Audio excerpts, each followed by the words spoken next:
విస్తరి ముందేసి పస్తులు పెట్టావే తీపి వస్తువు చుట్టూ తిరిగే ఈగలు చేశావే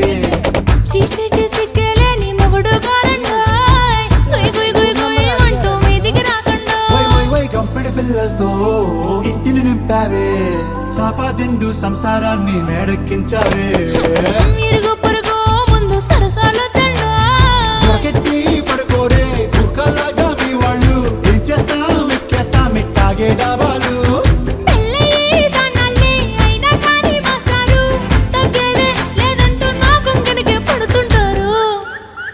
హే గోదారి గట్టు మీద రామసలకావే